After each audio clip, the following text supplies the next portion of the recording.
اهلا وسهلا ومرحبا بكم متتبعي مشاهد تيفي من هنا من مقر دار الشباب بجامعة ليلى ميمونة، حيث تنظم غرفة الصناعة التقليدية لجهة الرباط سلا القنيطرة بشراكة مع مجلس جهة الرباط سلا القنيطرة وبتنسيق مع المديرية الجهوية للصناعة التقليدية والاقتصاد الاجتماعي والتضامن بالرباط، الإقصائيات الإقليمية للمهرجان الجهوي للحلاقة والتجميل تحت شعار ملتقى الحلاقة والتجميل قاطرة لتطوير الكفاءات والرقي الإبداعي.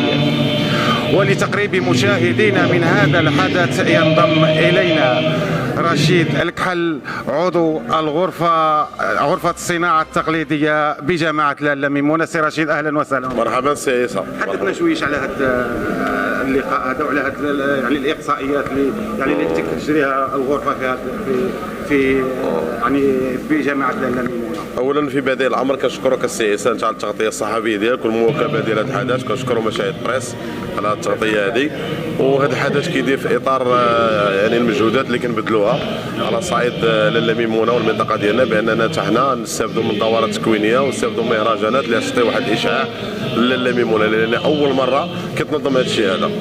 وباغيين ناخذوا يعني حنا ناخذوا فرصه ديالنا لان يكون عندنا ملتقيات، دورات تكوينيه للمراه القرويه، يكون عندنا دورات تكوينيه ديال الخياطه، ديال الحلاقه، ديال جميع الحرف. وهذا هو الدور ديالنا علاش رشحونا الناس في ليلى ميمونة، لان هذا الشيء هذا شنو كيتسمى هذا غير الجميل ديال دوك الناس اللي صوتوا علينا وجابونا، حتى حنا كنتظروا منا اننا نديروا شي حاجه. اللي نديروا هو بحال الدورات الوليدات ياخذوا الدبلومات، يعني بالنسبه ان شاء الله جايه برامج اخرى. وهذا البرنامج هذا ديال مسابقه الحلاقه هذا بشراكه مع الجهه ديال الرباط سلا القنيطره ووزاره ديال السياحه والصناعه التقليديه وغرفه الرباط سلا القنيطره. هذه مسابقه كتجرى في ليلى ميمونة، اللي شارك هنا راه ياخذ الدبلومات ديالهم ان شاء الله بحول الله هذاك على المشاركه ديالهم.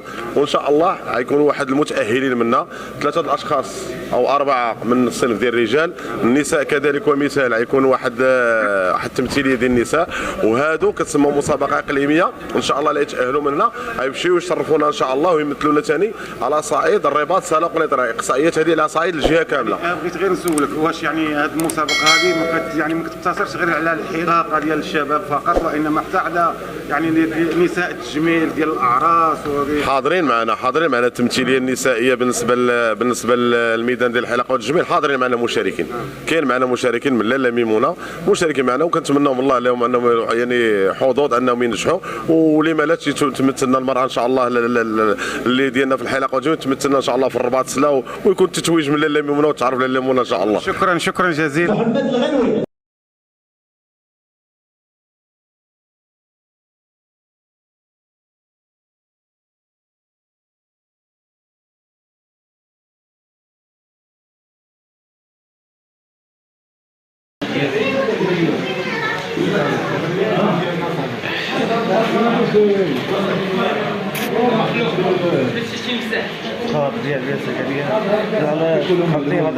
يا رجل انا بصحاب كلادي مع الفراش بقيت بعيد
هكا حمزة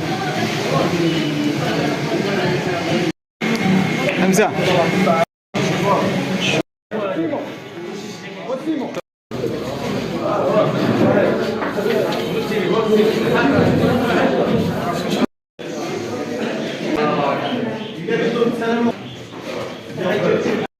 يقول على انها تصادف هذا المهرجان هذا وهذه المسابقه هذه اللي غتخوف الشباب والمهنيين مستقبلا مسار مازال امامكم الكثير. وكنتمناو ومن الشباب اللي غادي ينجحوا جوج ياك رشيد. ثلاثة ديال الناس غادي يدخلوا في الرباط ونتمناو لهم حظ اوفر. وكذلك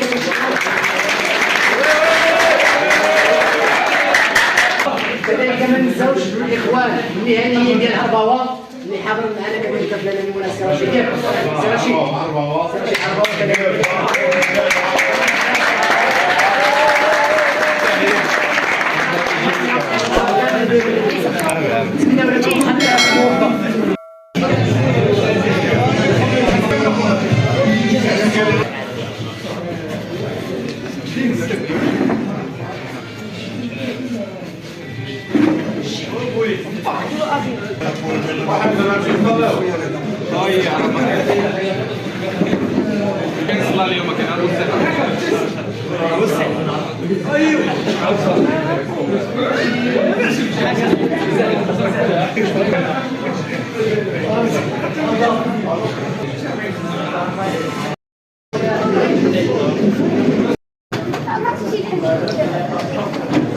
هندسي اللي عطى الموديل ديالو.